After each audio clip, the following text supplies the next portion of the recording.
ಈ ನಾವೆಲ್ಲ ಯಾವಾಗ ಚಿಕ್ಕ ಮಕ್ಕಳಾಗಿ ಹೋಗ್ತೀವಿ ಅಂದರೆ ನಮಗೆ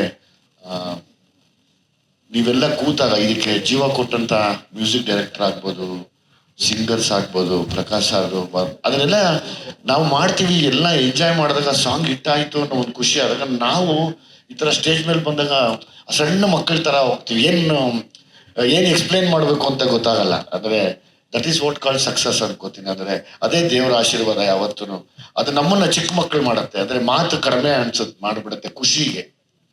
ಸ್ಪೆಷಲಿ ಮನುಷ್ಯ ಖುಷಿ ದುಃಖ ಆದಾಗ ಮಾತು ಕಡಿಮೆ ಮಾಡ್ತಾನಲ್ಲ, ಹಂಗೆ ಈ ಖುಷಿನ ನಾನು ಕಡಿಮೆ ಆದೆ. ಅಂದರೆ ನಿಮ್ಮೆಲ್ಲರ ಮುಂದೆ ನಾನು ತುಂಬ ಪುಟ್ಟವನ ಹೋಗಿದ್ದೀನಿ ಈ ವಿಷಯದಲ್ಲಿ.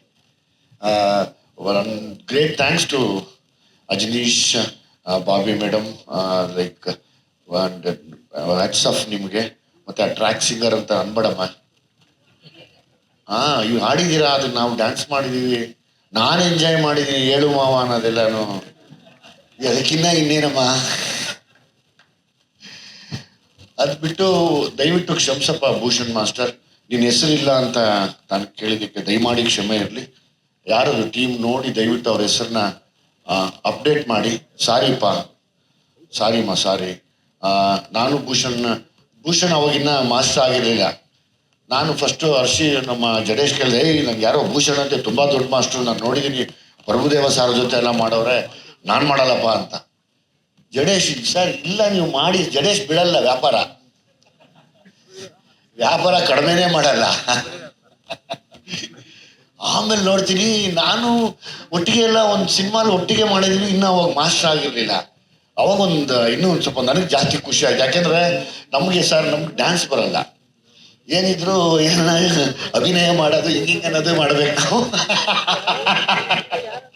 ಸುತ್ತಮುತ್ತ ಅನ್ನೋದು ಹಿಂಗೆ ಅನ್ಬಿಡ್ತೀವಿ ಅಷ್ಟೇ. ಆಮೇಲೆ ತುಂಬಾ ಖುಷಿ ಆಯ್ತಮ್ಮ. ನಾನು ನಿಜವಾಗ್ಲೂ ನೀವೆಲ್ಲರೂ ಈ ಸಾಂಗ್ನ ಎಂಜಾಯ್ ಮಾಡೋದಕ್ಕೆ ನನಗೇನು ಮಾತು ಬರ್ತಿಲ್ಲ. ನಮಗೆ ಸರ್ ಮೊದಲು ಅವಾಗೆಲ್ಲ SP ಸಾರು, PP ಸಾರು ಅಂತ ಕೇಳ್ತಾ ಇದ್ವಿ. ಆನೆಸ್ಟಿ ಸ್ಪೀಕಿಂಗ್ ಸ್ಟೇಜ್ನಲ್ಲಿ ನಿಂತ್ಕೊಂಡು ಹೇಳ್ತೀನಿ, ನಮ್ಮ ಕನ್ನಡದಲ್ಲಿ ಇವತ್ತು ನೀವು ನಮ್ಗೆ ಯಾವಾಗಲೂ ಕೇಳಂಗೆ ಮಾಡ್ತೀರಾ ಸಾಂಗ್, ಮನಸ್ಸಿಗೆ ಮುಟ್ಟಿಸ್ತೀರಾ ಸರ್. ನಿಜವಾಗ್ಲೂ ನಮ್ಗೊಂದು ದೊಡ್ಡ ಕೊಡುಗೆ ಅಂದರೆ ಅದು ತಾವು ಸರ್. ನನಗೆ ಯಾವಾಗಲೂ ನಿಮ್ಮ ವಾಯ್ಸ್ ಆ ದೇವರು ನಿಜವಾಗ್ಲೂ ಇನ್ನೂ 100 ವರ್ಷ ಹಂಗೆ ಇರಲಿ ಸರ್. ಅದನ್ನು ನಾವು ಕೇಳ್ಕೊತೀವಿ ಸರ್ ಯಾವಾಗಲೂ. ಯಾಕಂದರೆ ನೀವು ನಿಜವಾದ್ದು ನನ್ನ ಜೀವ ತುಂಬೋರು. ಸೊ ಭಟ್ರೆ, ನಾನು ಯಾವತ್ತೂ ಅವ್ರನ್ನ ಭಟ್ರೆ ಅನ್ನಲ್ಲ, ಗೌರವ ಇಟ್ಕೋತೀನಿ ಸಾರ್ ಪ್ರೀತಿಯಿಂದ. ಹಂಗಾಗಿ ನಿಮಗೆ ನನ್ನ ಮೇಲೆ ಎಷ್ಟು ಪ್ರೀತಿ ಇದೆ ಅಂತ ಈ ಸಾಲುಗಳಲ್ಲಿ ಗೊತ್ತಾಗತ್ತೆ. ನಾನು ಅವರು ಮಾತಾಡೋದು ಕಡಿಮೆ, ತುಂಬ ದಿವಸ ಆದ್ಮೇಲೆ ಮಾತಾಡ್ತೀವಿ, ತಿಂಗಳನ್ಗಟ್ಲೆ ಆದ್ಮೇಲೆ ಮಾತಾಡ್ತೀವಿ. ಬಹುಶಃ ನಾವು ಇದನ್ನ ನಾವು ಒಂದು ವರ್ಷ 2 ವರ್ಷ ಆಗಿತ್ತು ನಾವಿಬ್ರು ಸುಮ್ಮನೆ ಅಲ್ಲೋ ಚೆನ್ನಾಗಿದ್ದೀವಿ ಅಂತ ಮಾತಾಡಿದ್ವಿ, ಮತ್ತೆ ಸಾಂಗ್ಗೆ ಸೇರಿದ್ದು. Thank you very much sir, thank you very much. ನನ್ನ ಎಲ್ಲ ಹಿಟ್ ಸಾಂಗ್ಗಳಲ್ಲಿ 90% ನಿಮ್ದೇನೆ, ನಿಮ್ಮನ್ನು ಬೀಟ್ ಮಾಡೋಕ್ಕಾಗಲ್ಲ ಯಾರು. ಮತ್ತೆ ತರುಣ್ ಮನೆಯವರು, ಪ್ರೇಮ್ ಮನೆಯವರು, ಡಾರ್ಲಿಂಗ್ ಕೃಷ್ಣ ಮತ್ತೆ ಅವ್ರ ಮನೆಯವರು, ಮತ್ತೆ ನಮ್ಮ ಸತೀಶ್ ಹೀಗೆಲ್ಲ ಮುಗಿಸ್ಕೊಂಡು ಹೋಗಿದ್ದಾರೆ. ತುಂಬ ಥ್ಯಾಂಕ್ಸ್. ಅಷ್ಟು ದೊಡ್ಡ ಮನಸ್ಸು ಮಾಡಿ ತಮ್ಮ ಈ ಬಿಡುವಿನ ಸಮಯ ನಮ್ಮಲ್ಲಿ ಬಂದು ನಿಂತ್ಕೊಂಡು ಎಂಜಾಯ್ ಮಾಡಿದ್ದಕ್ಕೆ. ಜೊತೆಯಲ್ಲಿ ಇನ್ನೇನಪ್ಪ ಹೇಳೋದು, ನನ್ನ ಖುಷಿ ದೇವರನ್ನೇ ನಮ್ಮ ತಾಯಿನ ಏನು ಮಾತಾಡೋಕೆ ಬರ್ತಿಲ್ಲ ಸರ್, ಅಷ್ಟು ಖುಷಿ ಪಟ್ಬಿಟ್ಟಿದ್ದೀನಿ ನಾನು. ಅಂದರೆ ಈಗ ಜನರಲಿ ಹೌದು, ಇವಾಗ ಆ ಗೆಟಪ್ ಆಗ್ತಾಗಲೇ ನಮಗೊಂದು ಭಯ ಇರುತ್ತೆ. ನಾನು ಏನು ಅನ್ಸ್ಕೋತೀನೋ ಗೊತ್ತಿಲ್ಲ, ಹೊರಗಡೆ ಏನಂತಾರೆ ಗೊತ್ತಿಲ್ಲ ಅನ್ನೋದು, ಅದರದ್ದು ಸೂಕ್ಷ್ಮತೆ ಗೊತ್ತಾಯ್ತು ಇವತ್ತು. ವರ್ಕ್ ಆಗತ್ತೆ ಅದು ಅಂತಂದ್ರೆ ಅಲ್ಲಿ ಏಜ್ ಕೌಂಟ್ ಆಗ್ದಿರ, ಗೆಟಪ್ ಕೌಂಟ್ ಆಗ್ದಿರ ಪರ್ಫಾರ್ಮೆನ್ಸು ಕೌಂಟ್ ಆಯ್ತು ಅಂತ ಒಬ್ರು ಹೇಳ್ತಾ ಇದಾರೆ, ಒಬ್ರು ಗೆಟಪ್ ತುಂಬಾ ಚೆನ್ನಾಗಿದೆ ಅಂತ ಇದ್ದಾರೆ.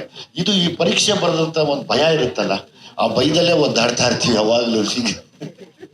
ಅದು ನನಗೆ ತುಂಬಾ ತುಂಬಾ ಒಬ್ಬ ಒಬಿಡಿಯಂಟ್ ಸ್ಟೂಡೆಂಟ್ ತರ ಮಾಡಿದೆ ಇವತ್ತು ಈ ಒಂದು ಗ್ರ್ಯಾಂಡ್ ಸಕ್ಸಸ್ ಅಂತಾನೆ ಹೇಳ್ತೀನಿ. ಬಿಕಾಸ್ ಇದು ಆಲ್ರೆಡಿ ಪ್ರೂವ್ ಆಗಿದೆ. As it is producer sir ಬಗ್ಗೆ ನಾನು ಜಲ್ದಿ ಮಾತು ಮುಗಿಸ್ತೀನಿ ಸರ್. ತಮ್ಮ ಬಗ್ಗೆ ನೀವು ತಾವು ಬಂದು ಸ್ಟೇಜ್ ಮೇಲೆ ಮಾತಾಡಿದಾಗ ತಮ್ಮ ಇಬ್ಬರು ಸ್ನೇಹಿತರಿಗೆ ಜ್ಞಾಪಿಸ್ಕೋತಾ ಇದ್ರಿ. ಇಲ್ಲಿ ಅವ್ರ ಹೆಸರೇನೋ ಹೇಳಿದ್ರಿ, ಮತ್ತಿನ್ನೊಬ್ರು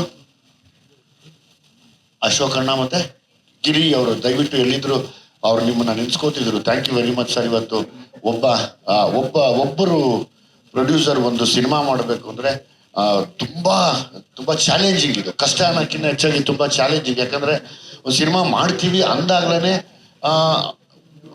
ಸರ್ ಯಾಕೆ ಮಾಡ್ತೀರಾ, ಯಾಕೆ ಮಾಡಬೇಕು, ಈ ಥರದ್ದೇ ಹೋಗ್ತಾ ಇರತ್ತೆ. ಯಾಕೆ ಯಾಕೆ ಯಾಕೆ ಯಾಕೆ ಅದೇ ಹೋಗ್ತಾ ಇರತ್ತೆ.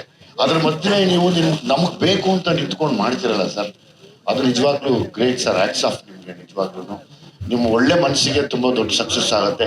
ಎಲ್ಲದಕ್ಕಿಂತ ಹೆಚ್ಚಾಗಿ ತಮ್ಮ ಮಗನಿಗೆ ಒಂದು ದೊಡ್ಡ ಪ್ರೊಡ್ಯೂಸರ್ ಪಟ್ಟ ಈ ಸರಿ ಸಿಗುತ್ತೆ ಸರ್.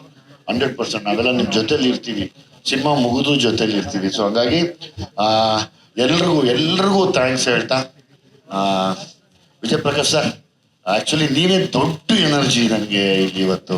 ನಿಜವಾಗ್ಲೂ ನಿಮ್ಮ ವಾಯ್ಸ್ ಇಸ್ ಸಮಥಿಂಗ್. ಅದು ತುಂಬ ಸರಸ್ವತಿ ವೀಣೆ ನುಡಿಸಿದ್ರೆ ಹೆಂಗೆ ಕೇಳುತ್ತೋ ಹಂಗೆ ಕೇಳುತ್ತೆ ಸರ್. ಅದಕ್ಕೆ ಸಾಥ್ ಕೊಟ್ಟಂತ ನಮ್ಮ ಅಜನೀಶ್ ಅಂತೂ ಇವತ್ತು ಅವರು ಅವತ್ತು ಹೆಂಗಿದಾರೋ ಇವತ್ತು ಹಂಗೆ ಇದ್ದಾರೆ. ಅಂದ್ರೆ ಅದೇ ಆ ಮುಗ್ಧತೆ ಹಂಗೆ ಇದೆ. ನನಗೆ ತುಂಬಾ ರೇಗಿಸ್ಬೇಕು ಅಂತ ಬಂದೆ. Thank you Ajaneesh, thank you very much. ನನಗೆ ಗೊತ್ತು ಇಡೀ ಸಿನಿಮಾದ ರೀ ರೆಕಾರ್ಡಿಂಗ್ ಸಮೇತ ಎಲ್ಲ ಸಾಂಗ್ಸು ಹಿಟ್ ಆಗುತ್ತೆ ಅಂತ ನನಗೆ ಗೊತ್ತು. ಸೊ ನಾನು ಥ್ಯಾಂಕ್ಫುಲ್ ಟು ಯು, ನಿಮ್ಮ ಎಫರ್ಟ್ಗೆ.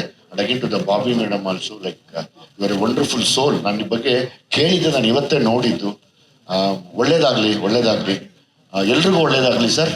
ನಾನು ತುಂಬ ಖುಷಿಗೆ ಚಿಕ್ಕವನಾಗಿದ್ದೀನಿ, ದಯಮಾಡಿ ಕ್ಷಮಿಸಿ.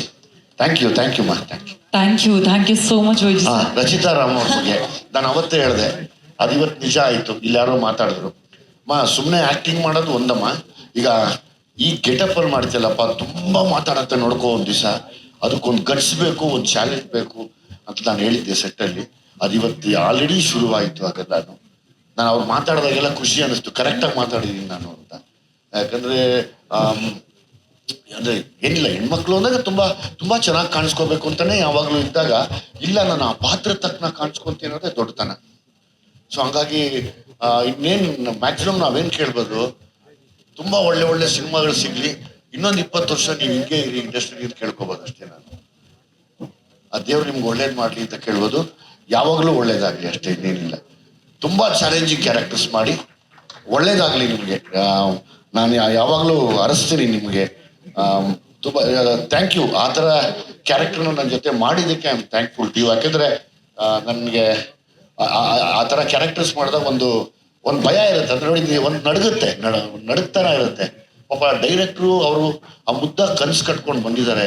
ಅದನ್ನು ಎಳಿಬೇಕಾದ್ರೆ ನಾನೊಂದು ಚಕ್ರ ಆಗಬೇಕು, ಹೀರೋಯಿನ್ ಒಂದು ಚಕ್ರ ಆಗಬೇಕು, ಎಲ್ಲ ಅಲಂಕಾರ ಮಾಡಿಕೊಡ್ತಾರೆ. ಅದು ಇಟ್ಸ್ ವೆರಿ ಭಯದ ಕೆಲಸ. ಸೊ ಹಾಗಾಗಿ ಈ ಪಾತ್ರನ ಒಪ್ಕೊಂಡು ನೋಡಪ್ಪ, ಗೆಟಪ್ಪಲ್ಲಿ ಕಾಣೋದಕ್ಕೆ ನಾನು ರಿಯಲಾಗಿ ಎಷ್ಟು ನನ್ನ ಲೈಫಲ್ಲಿ ನೋಡಿ, ರಿಯಲಿಸ್ಟಿಕ್ ಲೈಫಲ್ಲಿ ನಮ್ಮ ಹಳ್ಳಿ ಹೆಣ್ಮಕ್ಳು ಆ ಥರದ್ದು ತುಂಬ ಹಂಗೆ ಅನಿಸುತ್ತೆ. ಆಮೇಲೆ ನಾನು ಫ್ಯಾಮಿಲಿ ಪಿಕ್ಚರ್ ಮಾಡಬೇಕು ಅಂತ ಭಟ್ರು ಯಾವಾಗಲೂ ಹೇಳೋರೆ, ನೀನು ಈ ನಮ್ಮ ಮನೆ ಅಕ್ಕಪಕ್ಕದ ಮನೆ ಕರಿಯಾಯ, ನೀನು ಫ್ಯಾಮಿಲಿ ಸಿನಿಮಾ ಮಾಡ್ಬೇಕು ನೀನು ಬುದ್ಧಿ ಇಲ್ವಾ ಅನ್ನೋರು. ಕತೆ ಬಂದಿತ್ತು, ಬಟ್ ನನ್ಗೆ ಮನ್ಸು ಆಗ್ತಾ ಇರಲಿಲ್ಲ. ನನಗೊಂದು ಆಸೆ ಇತ್ತು, ನಾವು ಬಂದಿದ್ದಂಥ ಆ ಬಡತನ, ಆ ರೈತರ ಮನೆಯಲ್ಲಿ ಒಬ್ಬ ಹೋರಾಟ ಮಾಡಿರುವಂಥ ಅವನ ಕತೆ ಮಾಡೋದೇ ತುಂಬ ವಿಶೇಷ ಅನ್ನಿಸ್ತು. ಸೊ ಹಂಗಾಗಿ ನಾನು ಜಡೇಶ್ ಅವ್ರ ಕತೆ ಒಪ್ಕೊಂಡು ರೈತರ ಮನೇಲಿ ನಾನೊಬ್ಬ ಪ್ರತಿನಿಧಿಯಾಗಿ ಈ ಸಿನಿಮಾನ ನಾನು ಕೂಡ ಪರ್ಫಾರ್ಮ್ ಮಾಡಿದ್ದೀನಿ, ಒನ್ ಆಫ್ ದ ಆ್ಯಕ್ಟರ್ ಆಗಿ. ಸೊ ಹಂಗಾಗಿ ನಾನು ಯಾವತ್ತು ಜೈ ಜವಾನ್ ಜೈ ಕಿಸಾನ್ ಅಂತ ನಿಂತ್ಕೊಳ್ಳೋನು. So thank you. ನನಗೆ ಖುಷಿಗೇನು ಹೇಳಕ್ ಬರ್ತಿಲ್ಲ. Thank you sir. Thank you